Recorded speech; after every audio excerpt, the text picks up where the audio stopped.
बस नहीं गई इनकी, कर्मचारी इनका नहीं गया, तो अंदाजा लाइए 22 जगह से भाखड़ा मेन लाइन के अंदर डैमेज हो गई। गांव के लोग जो किसान थे वो लोग आए, फ्री में अपनी गाड़ी लाए, अपना ट्रैक्टर लाए उसको ठीक करवाने के लिए, इस करके हमारा गांव बह न जाए। ਅੱਜ ਮਹਿੰਗਾਈ ਦੇ ਜ਼ਮਾਨੇ ਦੇ ਵਿੱਚ ਜੇ ਕਿਸੇ ਨੂੰ 4000 ਮਿਲਦਾ, 5000 ਮਿਲਦਾ, ਜੇ 12000 ਵੀ ਮਿਲਦਾ ਹੈ ਉਹਦੇ ਨਾਲ ਕਿਸੇ ਪਰਿਵਾਰ ਦਾ ਗੁਜ਼ਾਰਾ नहीं ਹੁੰਦਾ। वो मना कर दिया कि हम पैसा नहीं देंगे, पहले आपने दिया है, उनका हमने दिया है तो अब क्यों नहीं देंगे। ਕੰਮ ਕਰਦੇ ਸੀ ਤਾਂ BBM ਦੇ ਜਿਹੜੇ ਸਵਿਚ ਯਾਰਡ ਹੁੰਦੇ ਸੀ ਉਹਨਾਂ ਦੇ ਵਿੱਚ ਘਾਹ ਦੀ ਟੇਢ ਸੀ ਹੋਣ ਦਿੱਤੇ, ਤੇ ਅੱਜ ਉਹ ਸਵਿਚ ਯਾਰਡ ਜਿਹੜੇ ਜੰਗਲ ਬਣ गए। तो अंदाजा लाइए ये जो प्राइवेट सेक्टर में ले जा रहे हैं उसका नतीजा है सामने। ਕਰੋੜਾਂ ਦੀ ਪ੍ਰਾਪਰਟੀ ਜਿਹੜੀ ਆ ਉਹ ਲੇਬਰ फोर्स ना होने करके ਜਿਹੜੀ बर्बाद हो रही है। मैनेजमेंट को हमने कहा इनकी समझ में बात नहीं आ रही है, इन्होंने रबी सीधा करूंगा, तो और परमात्मा ने वो रास्ता दिखाया इनको। मैं ਤੁਹਾਨੂੰ ਉਦਾਹਰਨ ਦਊਂਗਾ, ਇੱਕ ਨੰਗਲ ਡੈਮ ਤੇ ਜਿੱਥੇ 12 ਆਦਮੀ ਇੱਕ ਸ਼ਿਫਟ ਕੰਮ ਕਰਦੇ ਸੀ, ਅੱਜ ਉੱਥੇ 2 ਜਾਂ 3 आदमी काम कर रहे हैं। तो आज सरकार की नीयत साफ नहीं है, सरकार का प्रेशर है, मैनेजमेंट जो वो सरकारी सेक्टर है, पब्लिक सेक्टर है, उसको बंद करने की तरफ लगी हुई है, उसको प्राइवेट देने की लगी है, यूं कह सकते हो बेचने पर लगी है। मैं ਤੁਹਾਨੂੰ ਉਦਾਹਰਨ ਦਊਂਗਾ, ਇੱਕ ਨੰਗਲ ਡੈਮ ਤੇ ਜਿੱਥੇ 12 आदमी ਇੱਕ ਸ਼ਿਫਟ ਕੰਮ ਕਰਦੇ ਸੀ, ਅੱਜ ਉੱਥੇ 2 ਜਾਂ 3 आदमी काम कर रहे हैं। तो ये सबसे बड़ा हमारा दुर्भाग्य है, हमारे देश का समझिए, हमारे देश के आवाम का दुर्भाग्य है कि जिस तरह की सरकार बैठती है उसको आवाम की चिंता नहीं है। ਤੇ ਇਸ ਤਰ੍ਹਾਂ ਦੇ ਹਾਲਾਤ ਬਣਾਏ ਜਾ ਰਹੇ ਨੇ ਸਰਕਾਰ ਵੱਲੋਂ ਕਿ ਜਿਵੇਂ ਕੱਲ ਨੂੰ ਇਹਨੂੰ ਫੇਲ ਕਰਕੇ ਸਾਰਾ ਸਿਸਟਮ BBM ਦਾ ਇਹਨੂੰ ਵੇਚਤਾ ਜਾਏਗਾ। जिसमें 700 से ज्यादा किसान शहीद हो गए थे, सरकार ने उनपे ये नहीं कहा कि शहीद हो गए, उनका कोई अफसोस नहीं किसी का। इस हालत में ये दिक्कत खड़ी है, सरकार की नीयत इतनी खड़ी है। ਵੱਡੇ ਪੱਧਰ ਤੇ ਸਰਕਾਰੀ ਮਹਿਕਮੇ ਖਤਮ ਕਰਕੇ, ਪਬਲਿਕ ਸੈਕਟਰ ਖਤਮ ਕਰਕੇ, ਉਹਨਾਂ ਨੂੰ ਜਿਹੜੀਆਂ ਵੱਡੀਆਂ ਕੰਪਨੀਆਂ ਨੇ, ਬਹੁ ਕੌਮੀ ਕਾਰਪੋਰੇਸ਼ਨ ਨੇ, ਮਲਟੀਨੈਸ਼ਨਲਸ ਨੇ, ਉਹਨਾਂ ਦੇ ਖਾਤੇ ਸੁੱਟਿਆ ਜਾ ਰਿਹਾ। जो दबा हुआ है बोल नहीं पा रहा है, हम तो उनको भी अपील कर रहे हैं कि आइए मैदान में, अगर नहीं आओगे तो आप पब्लिक सेक्टर को कोई नहीं बचा सकता है। अपनी जिंदगी के 15-20 साल देने के बाद या तो उस संस्थान को प्राइवेट कर दिया जाता है या फिर उनके हक मार लिया जाता है, जैसे आपके साथ हो रही। और देश की जो हालत होगी, आज BBM भी भाखड़ा ब्यास प्रबंध बोर्ड 20 पैसे पर यूनिट बिजली देता है, 20 पैसा पर यूनिट, अंदाजा लगाइए। वर्कर यूनिटी जिंदाबाद, भाखड़ा ब्यास जिंदाबाद जिंदाबाद जिंदाबाद। अभी आपने देखा स्मार्ट मीटर लग रहा है आपके घरों में, लग रहा है, सभी को मालूम है। स्मार्ट मीटर आप मोबाइल रिचार्ज कराते हैं, जितना दिन रिचार्ज कराएंगे उतना ही चलेगा, आपका मोबाइल मीटर रिचार्ज होगा, अगर उसका बिल खत्म हो गया तो आपकी बिजली बंद हो जाएगी। चेयरमैन होश में आओ, होश में आओ, होश में आओ, बनता इंसेंटिव जारी करो, जारी करो, जारी करो।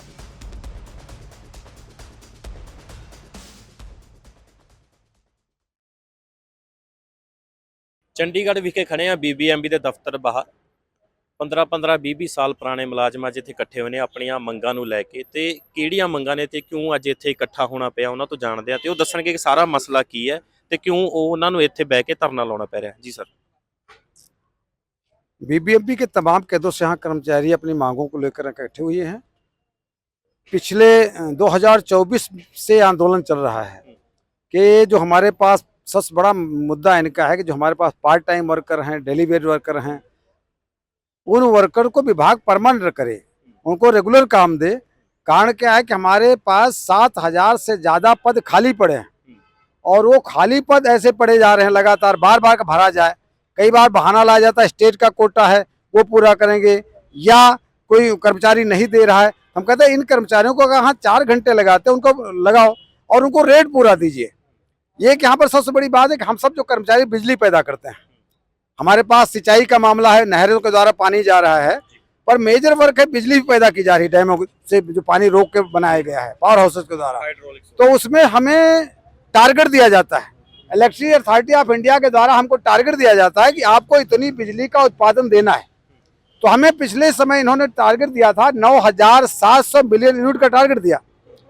तो हमारा वो टारगेट जो था, हमारे कर्मचारियों ने कम संख्या होने के बावजूद 11,645 मिलियन यूनिट से ज्यादा बिजली का उत्पादन दे दिया। 20-21% के लगभग बिजली, इससे पहले हमने 22% ज्यादा दिया, उसके बाद फिर हमने ज्यादा दिया, और उसके एवज में ये तय था कि जब कर्मचारी बिजली का उत्पादन ज्यादा देगा तो उसको उसके बदले में इंसेंटिव दिया जाएगा, जिसे हम सब जनरेशन इंसेंटिव के नाम से जानते हैं, और वो यहाँ पर देना था। उसका प्रस्ताव भी चला गया, बोर्ड की मीटिंग में चेयरमैन साहब से डिस्कशन हुआ कि भाई वो इंसेंटिव, उन्होंने कहा कि हमने प्रस्ताव डाल दिया है और हमें लगता है मिल जाएगा। वो बोर्ड की मीटिंग में गया, बोर्ड की मीटिंग में उसको रिजेक्ट कर दिया, नहीं दिया उसको, वो मना कर दिया कि हम पैसा नहीं देंगे। अब सवाल ये खड़ा हुआ, जब ये मामला लड़ते लड़ते हम लगातार यहाँ पर आए और हमने यहाँ पर पूरे बोर्ड में आंदोलन किया और 4 नवंबर 2024 से आंदोलन शुरू हुआ और उसके बाद तमाम सेंटर हमारे हैं, पानीपत है, भिवानी है, जमालपुर है, सुंदरनगर है, नंगल है, तलवाड़ा है, वहां पर हमने बड़े लेवल पर प्रोटेस्ट किया। फिर अगर बात नहीं बनी तो हमने फिर चंडीगढ़ में 8 जनवरी 2025 को यहाँ पर कार्यक्रम दिया इस बोर्ड के दफ्तर सामने, और वो कार्यक्रम इस तरह का गया कि 5 मार्च को ये इस तय करके कि लेबर कमिश्नर, जो रीजनल लेबर कमिश्नर चंडीगढ़ है, उन्होंने कर दी मीटिंग बुलाई बोर्ड की और हमारी, और उन्होंने कहा कि हम आपकी मांगों का निपटारा करेंगे। उसके बाद वो मामला चीफ लेबर कमिश्नर दिल्ली चला गया कि हम आपके मांगों का निपटारा करेंगे, दोनों दफ्तरों ने करके, और उन्होंने लगातार मीटिंग की, बोर्ड मैनेजमेंट को बुलाया, यूनियन को बुलाया, उसमें हम पार्टिसिपेशन हमारी सबकी रही और वहां पर तय किया गया कि इनकी मांगे जायज हैं। उन्होंने कहा कि अगर आप प्रोडक्शन बोनस देते हैं, पहले आपने दिया है, उन्होंने कहा हमने दिया है, तो आप क्यों नहीं देंगे, क्योंकि ये प्रोडक्टिव बोनस है, इन्होंने उत्पादन दिया, उसके एवज में आपको देना है, ये आपको देना पड़ेगा। इन्होंने कहा हम बोर्ड में फिर ले जाएंगे, तो वहां पर उन्होंने तय कर दिया कि ये आप इसका फैसला करिए।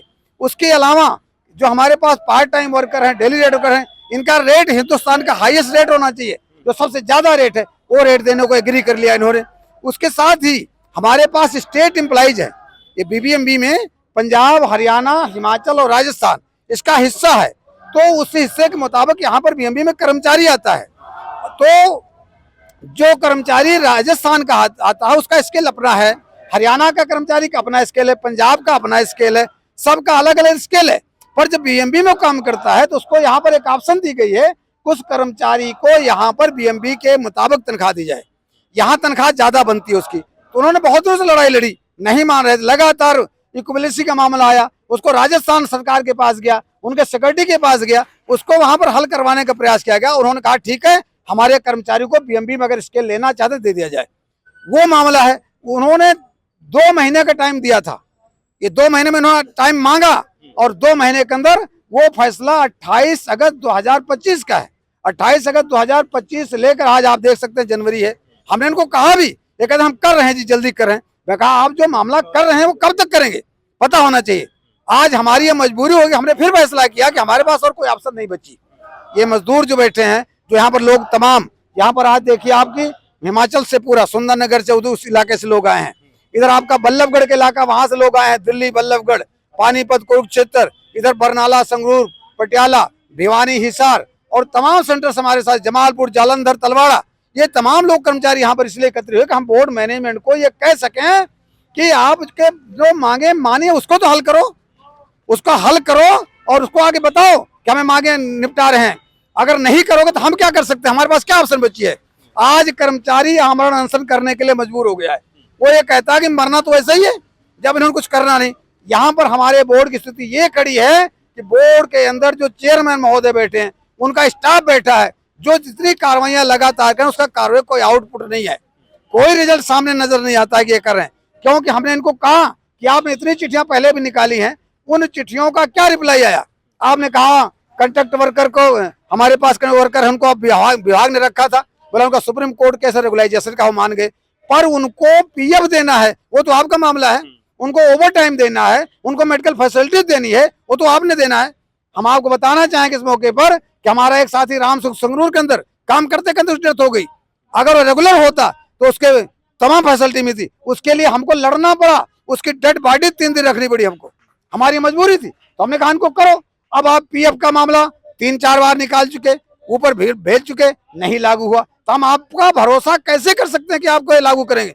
जब तक कर्मचारियों के मांगों का निपटारा आप नहीं करते, उनके हाथों में नहीं आता है, तब तक हम आंदोलन करेंगे, हमसे आप रियायत नहीं कर सकते हैं।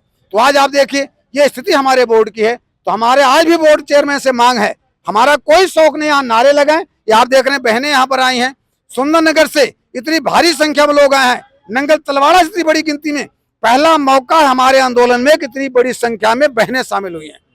वो इसलिए कि हम करो मरो की नीति पर आए। 4-4 घंटे के लिए उनको रखा है, उनको ऑपरेटर का काम आप ले रहे हैं, सारा बोर्ड का काम उनसे आप करवा रहे हैं, पर उनको सैलरी देते हैं 4 घंटे की। आप वो लगातार बोर्ड के सारे काम करें। तो आज ये लोग इस स्थिति में है कि हम करो मरो, हमारा निपटारा करिए, अगर नहीं निपटारा करोगे तो हम यहाँ बैठे हुए हैं। और इसी करके तय किया कि आमरण अनशन करेंगे। तो आज की तारीख में हम बोर्ड चेयरमैन से मांग करते हैं कि किसी का ये यहाँ पर ये नहीं ध्यान कि यहाँ बोर्ड में बैठे इस टाइम पर अगर बोर्ड चेयरमैन या बोर्ड के अधिकारी ये बात को तय नहीं करते कि हम इनकी मांगों का निपटारा करेंगे, अगर नहीं करोगे तो वो हालत तो पैदा हो जाएंगे, तो हम उसको रियायत नहीं कर सकते हैं, किसी प्रकार की भी रियायत नहीं देंगे। हमारा कर्मचारी इसलिए तैयार बैठा है कि हम आने वाली लड़ाई के लिए करो या मरो की लड़ाई पे जाएंगे।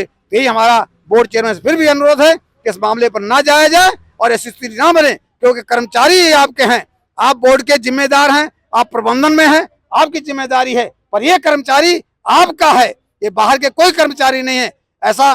ऐसी व्यवस्था आप बनाइए कि इनका समाधान निकालिए। हमारे बोर्ड के अंदर इतनी बड़ी घोटाले होते थे, करप्शन हो रही है, इतनी बड़ी स्थिति खड़ी है, हम कहते हैं कि वो आप समाधान करिए उसका। यहाँ पर स्थिति नहीं थी, बीएमबी एक स्वच्छ बोर्ड था, पर आज की तारीख में स्थिति बनी हुई है। तो ये निवेदन करेंगे हम कि आज की तारीख में चेयरमैन महोदय का निवेदन है कि आप मसले का निपटारा करिए, इनकी मांगों का समाधान करिए, चाहे वो कंट्रैक्ट वर्कर को है, रेगुलराइजेशन का मामला, उनके पीएफ का मामला है, उनके फिक्सेशन का मामला, उनको और पेमेंट एक्स्ट्रा देनी है जो अभी बढ़ी हुई है। इसके अलावा डेली बेज पार्ट टाइम जो सीजनल स्टाफ है, इनको रेट देना, हाईएस्ट रेट जो हिंदुस्तान का रेट है, और उसके बाद इनके रेगुलराइजेशन में जो खाली पद पड़े हैं वो हमारी मांग, उसका निपटारा कीजिए। राजस्थान के कर्मचारी या तमाम स्टेट, हरियाणा के जहां भी हमारे पास जो पद नहीं है, उनको उनके इक्वलेंट जो कर्मचारी काम करता है उनको स्केल देना है, उसका मामला है, उसका निपटारा करिए। और उसके साथ साथ कैशलेस सुविधा की बात है, बीएमबी आज हालात है, सरकारें ने अनाउंस कर देती हैं 10 लाख का बीमा, 5 लाख का बीमा, आयुष्मान कार्ड बना 5 लाख, पंजाब सरकार ने अनाउंस किया 10 लाख हम देंगे इलाज के लिए। हमारे कर्मचारी को तो कोई व्यवस्था नहीं है, हम कहते हैं कैशलेस सुविधा प्रोवाइड कराइए इन कर्मचारियों को, ये आप सुविधा दीजिए। इनके एरियर का मामला है, रिवाइज हुआ हुआ है, बीएमबी ने पेमेंट करना है, स्टेट वाला तो कहता है 70 साल बाद देंगे, 42 किस्तों में देंगे, तब तक तो लोग रहेंगे नहीं, तो आप इनको पेमेंट वो इसका एरियर का भुगतान आप कर सकते हैं, उसका भुगतान करिए, ये हमारी मांग है। और अभी भाखड़ा हमारा ब्यास डैम है तलवाड़ा के अंदर, गोल्डन जुबली 50 साल पूरा हो गया है, और उसके गोल्डन जुबली बनाने की बात कर रहे थे, उसमें अभी 40 करोड़ से ज्यादा का खर्चा कर दिया ब्यूटिफिकेशन के लिए, उसको सुंदर बनाने के लिए कर दिया गया है।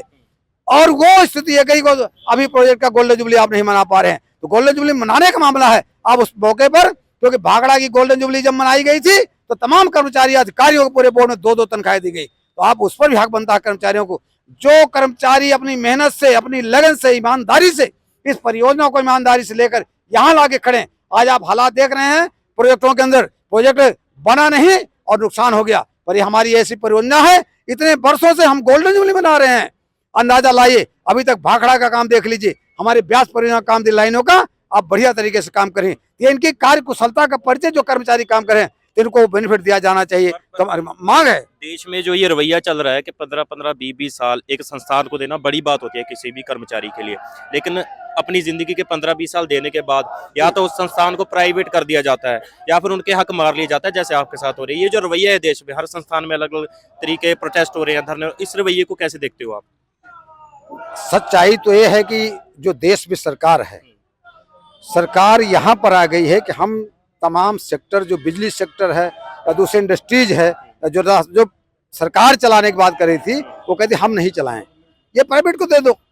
उनको ये लगता है कि यहाँ से ज्यादा इनकम होगी, उनको ये लगता है कि यहाँ से हमको ज्यादा सोर्सेज मिलेंगे, बहुत सारी चीजें मिलेंगी।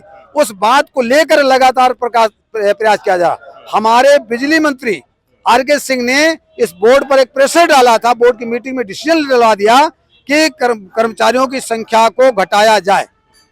ये उन्होंने कहा 50% कर्मचारी कम कर दिए जाएं। हमने एक प्रस्ताव को दिया था कि आप कर्मचारी कम करोगे, पर हमारे पास इरिगेशन का मामला है। अभी देखिए, पिछले समय बाढ़ आई थी, अंदाजा है, पानी छूटा था, पंजाब के 19 जिले बाढ़ की चपेट में आए, 6 फुट से लेकर 12 फुट 18 फुट तक पानी चला गया, सभी को मालूम है, प्रेस वालों को ज्यादा पता है। भाखड़ा के अंदर जो रोड गया है, उस रोड पर जम गया सारा, भाखड़ा पावर हाउस के अंदर पानी आ गया और हमारे कर्मचारियों को जाने का रास्ता नहीं था।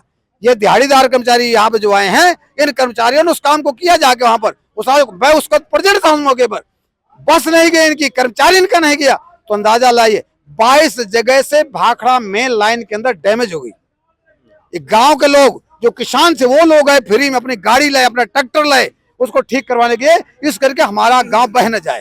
तो अंदाजा लाइए, ये जो प्राइवेट सेक्टर में ले जा रहे हैं, उसका नतीजा है सामने। हमने उनको, हमारे अधिकारी कई तो ये बोले कि हमने इनको पहले दिया था कि हमको इतना मैंडेट दे दिया जाए, कर्मचारियों को दिया जाए जिससे हम इसको सुरक्षा कर सकें। उन्होंने यहाँ तक कह दिया कि मैनेजमेंट को हमने कहा इनकी समझ में बात नहीं आ रही है, इन्होंने रबी सीधा करूंगा। तो और परमात्मा ने वो रास्ता दिखाया इनको, और आज भी इनको समझ नहीं आ रही है। अभी आपने माधोपुर हेडवर्क्स का सुना था, क्या स्थिति हुई उस डैम की, प्रॉपर मेंटेनेंस ना होने की वजह से स्थिति बनी है।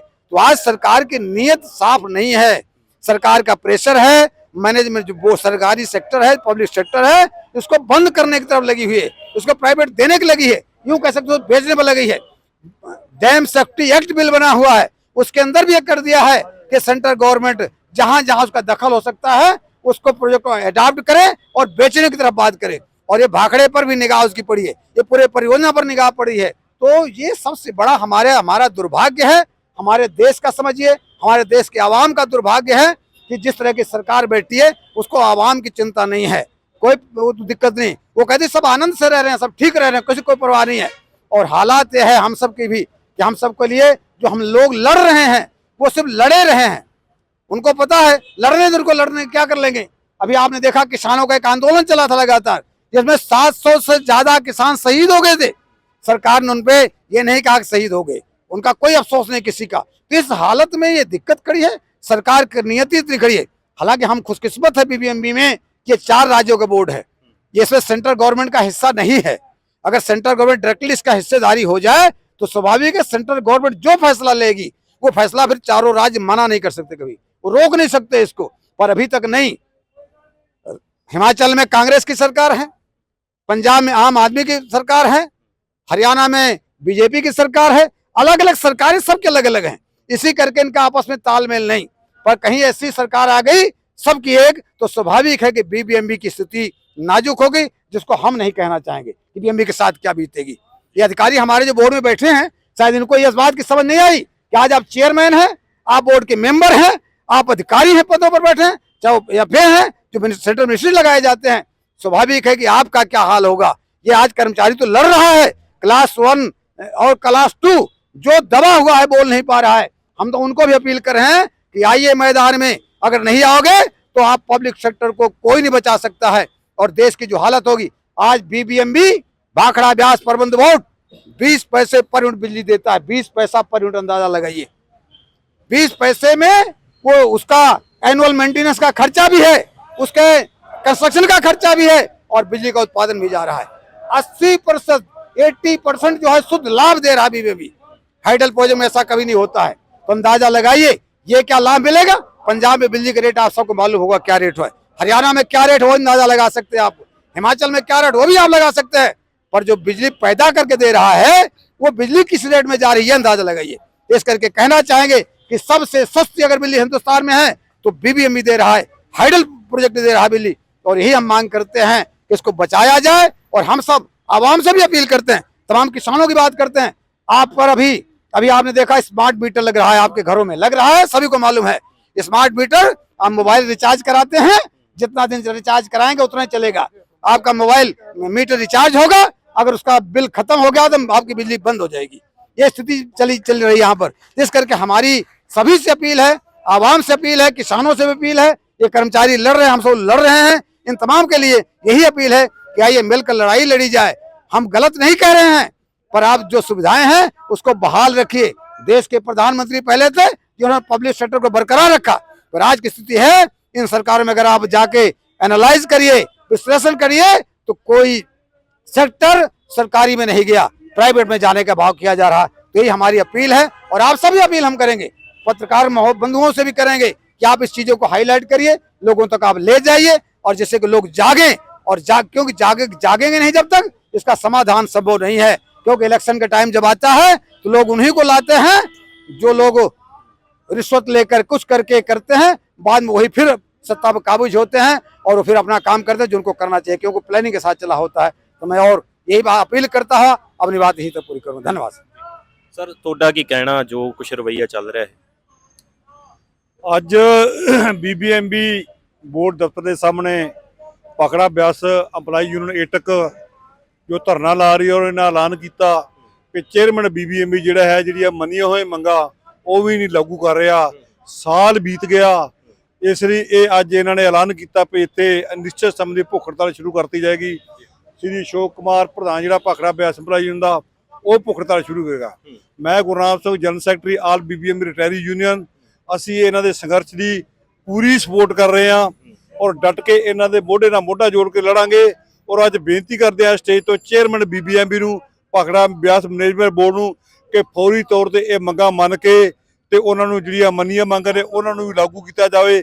ਨਹੀਂ ਤਾਂ ਇਹ ਸੰਘਰਸ਼ ਜਿਹੜਾ ਹੈਗਾ ਐਦਾਂ ਹੀ ਚੱਲੇਗਾ ਔਰ ਜਿੰਨਾ ਚਿਰ ਲਿਖਤੀ ਤੌਰ ਤੇ ਮੰਗਾਂ ਮੰਨ ਕੇ ਲਾਗੂ ਨਹੀਂ ਹੁੰਦੀਆਂ ਉਹਨਾਂ ਦਾ ਸੰਘਰਸ਼ ਜਾਰੀ ਰਹੇਗਾ।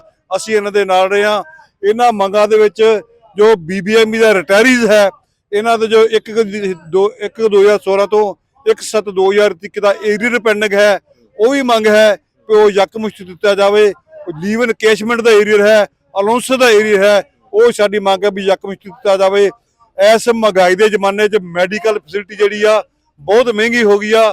ਸਾਡੀ ਇਹ ਪੁਰਜ਼ੋਰ ਮੰਗ ਆ ਕਿ ਰਿਟਾਇਰੀਜ਼ ਔਰ BBMB ਕਰਮਚਾਰੀਆਂ ਨੂੰ ਕੈਸ਼ਲੈਸ ਮੈਡੀਕਲ ਸਕੀਮ ਜਿਹੜੀ ਆ ਲਾਗੂ ਕੀਤੀ ਜਾਵੇ।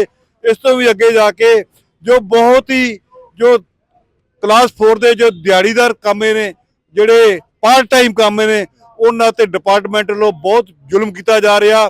2 ਘੰਟੇ ਦੀ ਦਿਹਾੜੀ ਲਵਾ ਕੇ ਦੇ ਰਹੇ ਨੇ ਪੈਸੇ, 4 ਘੰਟੇ ਲਵਾ ਰਹੇ ਨੇ। ਸਾਡੀ ਮੰਗ ਹੈ ਵੀ ਘੱਟੋ ਘੱਟ ਉਹਨਾਂ ਦੇ 8 ਘੰਟੇ ਜਿਹੜੇ ਹੈਗੇ ਆ ਦਿਹਾੜੀ ਦਿੱਤੀ ਜਾਵੇ। ਇਸੇ ਢੰਗ ਨਾਲ ਜਿਹੜੇ ਦਿਹਾੜੀਦਾਰ ਮਜ਼ਦੂਰ ਹੈ, ਜਿਹੜੇ ਡੇਲੀ ਵੇਜਸ ਵਾਲੇ ਆ, ਉਹਨਾਂ ਨੂੰ ਕੀ ਕਰਦੇ ਆ ਵੀ ਇੱਕ ਸਾਲ ਦੀ ਜੇ 2 ਜਾਂ 4 ਮਹੀਨੇ ਦੀ ਦਿਹਾੜੀ ਦੇ ਕੇ ਬਾਕੀ ਉਹਨਾਂ ਨੂੰ ਘਰੇ ਬੈਠਣਾ ਪੈਂਦਾ। ਸਾਡੀ ਇਹ ਮੰਗ ਹੈ ਵੀ ਫੌਰੀ ਤੌਰ ਤੇ ਉਹਨਾਂ ਦੀ ਜਿਹੜੀ ਆ 365 ਦਿਨਾਂ ਦੀ ਦਿਹਾੜੀ ਲਾ ਕੇ ਉਹਨਾਂ ਨੂੰ ਜਿਹੜੀ ਵੇਜ ਦਿੱਤੀ ਜਾਵੇ ਤੇ 7000 ਪੋਸਟ ਜਿਹੜੀ BBMB 'ਚ ਖਾਲੀ ਪਈ ਏ, ਉਹਨਾਂ ਪੋਸਟਾਂ ਦੇ ਅਗੇਂਸਟ ਉਹਨਾਂ ਨੂੰ ਜਿਹੜਾ ਰੈਗੂਲਰ ਕੀਤਾ ਜਾਵੇ। ਇਸੇ ਢੰਗ ਨਾਲ ਹੀ ਜਿਹੜੇ ਆਊਟਸੋਰਸ ਦਾ ਮਜ਼ਦੂਰ ਹੈ, ਬਹੁਤ ਵੱਡੀ ਗਿਣਤੀ 'ਚ ਆਊਟਸੋਰਸ EMPLOYEES BBMB 'ਚ ਭਰਤੀ ਕੀਤੇ ਨੇ ਔਰ ਰੈਗੂਲਰ ਪੋਸਟਾਂ ਤੇ ਭਰਤੀ ਕੀਤੇ ਨੇ। ਸਾਡੀ ਇਹ ਮੰਗ ਹੈ ਵੀ ਉਹਨਾਂ ਨੂੰ ਸਿੱਧੇ ਤੌਰ ਤੇ ਜਿਹੜਾ ਡਿਪਾਰਟਮੈਂਟ ਆ ਉਹ ਕੰਟਰੈਕਟਰ ਤੇ ਭਰਤੀ ਕਰੇ। ਇੱਕ ਤੀਜੀ ਏਜੰਸੀ ਵਿੱਚ ਲਿਆ ਕੇ ਤੇ ਬਹੁਤ ਸਾਰਾ ਪੈਸਾ ਜਿਹੜਾ ਬੋਰਡ ਦਾ ਹੈ ਉਹ ਏਜੰਸੀ ਦੇ ਰਾਹੀਂ ਮਤਲਬ ਖੁਰਦ ਇੱਧਰ ਉੱਧਰ ਕੀਤਾ ਜਾ ਰਿਹਾ। ਇਸੇ ਢੰਗ ਨਾਲ 10-12 ਸਾਲ ਤੋਂ ਠੇਕੇ ਦੇ ਜਿਹੜੇ ਕਰਮਚਾਰੀ ਕੰਮ ਕਰ ਰਹੇ ਨੇ ਉਹਨਾਂ ਨੂੰ ਫੌਰੀ ਤੌਰ ਤੇ ਪੱਕਾ ਕੀਤਾ ਜਾਣਾ ਚਾਹੀਦਾ ਹੈ। ਕਿਉਂਕਿ ਅੱਜ ਮਹਿੰਗਾਈ ਦੇ ਜ਼ਮਾਨੇ ਦੇ ਵਿੱਚ ਜੇ ਕਿਸੇ ਨੂੰ 4000 ਮਿਲਦਾ, 5000 ਮਿਲਦਾ, ਜੇ 12000 ਵੀ ਮਿਲਦਾ ਹੈ ਤਾਂ ਉਹਦੇ ਨਾਲ ਕਿਸੇ ਪਰਿਵਾਰ ਦਾ ਗੁਜ਼ਾਰਾ ਨਹੀਂ ਹੁੰਦਾ। ਫੌਰੀ ਤੌਰ ਤੇ ਜਿਹੜੇ ਕੱਚੇ ਕਾਮੀ ਨੇ ਇਹਨਾਂ ਨੂੰ ਸਾਰੀ ਪੁਰਜ਼ੋਰ ਅਪੀਲ ਆ ਕਿ ਇਹਨੂੰ ਫੌਰੀ ਤੌਰ ਤੇ ਜਿਹੜਾ ਰੈਗੂਲਰ ਪੋਸਟਾਂ ਨੇ, ਸਾਡੇ ਕੋਲ ਜਿਹੜੇ ਪੋਸਟਾਂ ਖਾਲੀ ਹੈ ਨੇ ਤੇ ਸਾਡਾ ਮਹਿਕਮੇ ਦਾ ਨੁਕਸਾਨ ਹੋ ਰਿਹਾ। ਸਾਨੂੰ ਪਤਾ, ਅਸੀਂ ਰਿਟਾਇਰੀਆਂ, ਜਦੋਂ ਅਸੀਂ BBMB ਦੇ ਕੰਮ ਕਰਦੇ ਸੀ ਤਾਂ BBMB ਦੇ ਜਿਹੜੇ ਸਵਿਚ ਯਾਰਡ ਹੁੰਦੇ ਸੀ ਉਹਨਾਂ ਦੇ ਵਿੱਚ ਘਾਹ ਦੀ ਟਿੜ ਨਹੀਂ ਸੀ ਹੋਣ ਦਿੱਤੇ ਤੇ ਅੱਜ ਉਹ ਸਵਿਚ ਯਾਰਡ ਨੇ ਜੰਗਲ ਬਣ ਗਏ। ਜਿਹੜੇ ਕੁਆਟਰਸ ਹੈ, ਕਰੋੜਾਂ ਦੀ ਪ੍ਰਾਪਰਟੀ ਜਿਹੜੀ ਆ ਉਹ ਲੇਬਰ ਫੋਰਸ ਨਾ ਹੋਣ ਕਰਕੇ ਜਿਹੜੀ ਬਰਬਾਦ ਹੋ ਰਹੀ ਆ। ਮੈਂ ਤੁਹਾਨੂੰ ਉਦਾਹਰਨ ਦਊਂਗਾ, ਇੱਕ ਨੰਗਲ ਡੈਮ ਤੇ ਜਿੱਥੇ 12 ਆਦਮੀ ਇੱਕ ਸ਼ਿਫਟ ਕੰਮ ਕਰਦੇ ਸੀ, ਅੱਜ ਉੱਥੇ 2 ਜਾਂ 3 ਆਦਮੀ ਕੰਮ ਕਰ ਰਿਹਾ। ਔਰ ਜਿਹੜਾ ਹਾਲਤ ਉੱਥੇ 3 ਡੈਮ ਤੇ ਹੋਇਆ, ਗੇਟ ਹੀ ਰੁੜ ਗਏ। ਜੇ ਇਹ ਹਾਲਤ ਰਹੀ ਤੇ ਕੱਲ ਨੂੰ ਜੇ ਬਾਰਿਸ਼ਾਂ ਇਸ ਤਰ੍ਹਾਂ ਆਉਂਦੀਆਂ ਨੇ ਤੇ ਇੱਥੇ ਵੀ ਕੋਈ ਨੁਕਸਾਨ ਜਿਹੜਾ ਹੋ ਸਕਦਾ ਹੈ। ਇਸ ਲਈ ਸਾਡੀ ਬੇਨਤੀ ਆ ਚੇਅਰਮੈਨ BBMB ਨੂੰ ਅਸੀਂ ਅਪੀਲ ਕਰਦੇ ਹਾਂ ਕਿ ਫੌਰੀ ਤੌਰ ਤੇ ਮੁਲਾਜ਼ਮਾਂ ਦੀਆਂ ਮੰਗਾਂ ਮੰਨੀਆਂ ਜਾਣ, ਕੱਚੇ ਕੰਮੇ ਪੱਕੇ ਕੀਤੇ ਜਾਣ, ਜਿਹੜੇ ਬਾਕੀ ਬਕਾਇਆ ਨੇ ਮੁਲਾਜ਼ਮਾਂ ਦੇ ਉਹ ਉਹਨਾਂ ਨੂੰ ਦਿੱਤੇ ਜਾਣ ਤੇ ਮਹਿਕਮੇ ਦੇ ਵਿੱਚ ਭਰਤੀ ਕਰਕੇ ਇਹ ਡਿਪਾਰਟਮੈਂਟ ਜਿਹੜਾ ਹੈਗਾ ਇਹਨੂੰ ਬਚਾਇਆ ਜਾਵੇ। 20 ਪੈਸੇ ਪ੍ਰਤੀ ਯੂਨਿਟ ਬਿਜਲੀ ਪੈਦਾ ਅਸੀਂ ਕਰ ਰਹੇ ਹਾਂ ਤੇ ਇਸ ਤਰ੍ਹਾਂ ਦੇ ਹਾਲਾਤ ਬਣਾਏ ਜਾ ਰਹੇ ਨੇ ਸਰਕਾਰ ਵੱਲੋਂ ਕਿ ਜਿਵੇਂ ਕੱਲ ਨੂੰ ਇਹਨੂੰ ਫੇਲ ਕਰਕੇ ਸਾਰਾ ਸਿਸਟਮ BBMB ਦਾ ਇਹਨੂੰ ਵੇਚਤਾ ਜਾਏਗਾ। ਔਰ ਓਵਰਆਲ ਦੇਸ਼ ਵਿੱਚ ਵੀ ਜਿਹੜੇ ਕਾਮੇ ਨੇ, ਜਿਹੜੇ ਮਜ਼ਦੂਰ ਨੇ, ਉਹਨਾਂ ਨੂੰ ਵੱਡੇ ਪੱਧਰ ਤੇ ਸਰਕਾਰੀ ਮਹਿਕਮੇ ਖਤਮ ਕਰਕੇ, ਪਬਲਿਕ ਸੈਕਟਰ ਖਤਮ ਕਰਕੇ ਉਹਨਾਂ ਨੂੰ ਜਿਹੜੀਆਂ ਵੱਡੀਆਂ ਕੰਪਨੀਆਂ ਨੇ, ਬਹੁ ਕੌਮੀ ਕਾਰਪੋਰੇਸ਼ਨ ਨੇ, ਮਲਟੀਨੈਸ਼ਨਲਸ ਨੇ, ਉਹਨਾਂ ਦੇ ਖਾਤੇ ਸੁੱਟਿਆ ਜਾ ਰਿਹਾ। ਬਹੁਤ ਕੁਆਲੀਫਾਈਡ ਡਿਗਰੀਆਂ ਲੈ ਕੇ ਅੱਜ ਉਹਨਾਂ ਕੋਲ ਜਾ ਕੇ 10-12 ਹਜ਼ਾਰ 'ਚ ਕੰਮ ਕਰਨ ਨੂੰ ਤਿਆਰ ਹੈ। ਔਰ ਸਾਡੇ ਦੇਸ਼ ਵਿੱਚ ਸਥਿਤੀ ਜਿਹੜੀ ਆ ਮਜ਼ਦੂਰ ਜਮਾਤੀ ਮੋਢੇ ਤੌਰ ਤੇ ਮਜ਼ਦੂਰਾਂ ਦੀ ਔਰ ਕਿਰਤੀਆ ਕਿਸਾਨਾਂ ਦੀ ਇਸ ਵੇਲੇ ਸਾਡੇ ਦੇਸ਼ ਹਾਲਤ ਜਿਹੜੀ ਆ ਸਫੋਟਕ ਬਣੀ ਪਈ ਆ। ਬਹੁਤ ਹੀ ਪਰੇਸ਼ਾਨੀ ਦੇ ਮਾਹੌਲ 'ਚ ਸਾਡੇ ਜਿਹੜੇ ਲੋਕ ਆ ਉਹ ਜੀ ਰਿਹਾ। ਦੂਜੇ ਪਾਸੇ ਸਰਕਾਰ ਜਿਹੜੀ ਆ ਇੱਕ ਤੋਂ ਬਾਅਦ ਦੂਜਾ ਅਟੈਕ ਕਰੀਆ। ਸਾਡੇ ਦੇ 4 ਕੋਡ ਲਾਗੂ ਕਰਤੇ, ਸਾਡੇ 29 ਕਿਰਤ ਕਾਨੂੰਨ ਜਿਹੜੇ ਖਤਮ ਕਰਤੇ ਗਏ। ਮਜ਼ਦੂਰਾਂ ਦੀ ਹਾਲਤ ਅੱਜ ਦੀ ਸਰਕਾਰ ਜਿਹੜੀ ਆ ਇਹ ਗੁਲਾਮਾਰੀ ਬਣਾ ਰਹੀ ਆ। ਇਸੇ ਢੰਗ ਨਾਲ ਕਿਸਾਨੀ ਦੇ ਕਦੇ ਬਿਜਲੀ ਬੀਜ ਐਕਟ, ਕਦੇ ਆ ਬਿਜਲੀ ਬੀਜ ਐਕਟ 2025 ਉਹ ਲਾਗੂ ਕਰਕੇ ਸਬਸਿਡੀਆਂ ਜਿਹੜੀਆਂ ਬਿਜਲੀ ਬੋਰਡ ਤੇ ਮਿਲਦੀਆਂ ਉਹ ਸਾਰੀਆਂ ਖਤਮ ਕਰਕੇ ਇਹ ਸਰਕਾਰ ਜਿਹੜੀ ਕੇਂਦਰ ਦੀ ਆ ਇਹ ਲੋਕਾਂ ਦੇ ਬੋਝ ਪਾਉਣ ਦੀ ਕੋਸ਼ਿਸ਼ ਕਰ ਰਹੀ ਆ। ਇਸ ਲਈ ਜੇ ਸਰਕਾਰ ਆਪਣਾ ਤਰੀਕਾ ਨਹੀਂ ਬਦਲੇਗੀ ਤੇ ਇਹ ਜਿਹੜੇ ਸੰਘਰਸ਼ ਜੋ ਹੋ ਰਹੇ ਨੇ ਅੱਜ ਬੀਬੀਐਮਬੀ ਦੇ 26 ਕੇਂਦਰਾਂ ਤੋਂ, ਉਹ ਸੁੰਦਰਨਗਰ ਤੋਂ ਲੈ ਕੇ ਬਰਨਾਲਾ ਤੋਂ ਲੈ ਕੇ ਉਹ ਬਲਬਗੜ੍ਹ ਦਿੱਲੀ ਤੋਂ ਲੈ ਕੇ ਭਵਾਨੀ ਤੱਕ ਸਾਥੀ ਜਿਹੜੇ ਨੇ ਇੱਥੇ ਅੱਜ ਪਹੁੰਚੇ ਨੇ। ਔਰ ਵੱਡੀ ਗਿਣਤੀ 'ਚ ਬੀਬੀਆਂ ਭੈਣਾਂ ਜਿਹੜੀਆਂ ਨੇ ਅੱਜ ਇਸ ਸੰਘਰਸ਼ 'ਚ ਮਜਬੂਰ ਹੋਏ ਆਈਆਂ ਨੇ ਅੱਜ ਕਿ ਚੇਅਰਮੈਨ ਨੂੰ ਅਸੀਂ ਮਜਬੂਰ ਕਰ ਦੇਣਾ ਕਿ ਸਾਡੀਆਂ ਜਾਇਜ਼ ਜਿਹੜੀਆਂ ਮੰਗਾਂ ਨੇ ਉਹਨਾਂ ਦਾ ਨਿਪਟਾਰਾ ਕਰੇ, ਨਹੀਂ ਤੇ ਸੰਘਰਸ਼ ਜਿਹੜਾ ਹੈਗਾ ਇਸ ਤੋਂ ਹੀ ਹੋਰ ਰੁਕੇ ਜਾਏਗਾ। ਇਹਨਾਂ ਕੁਝ ਕਹਿੰਦੇ ਆ। ਬਹੁਤ ਬਹੁਤ ਧੰਨਵਾਦ।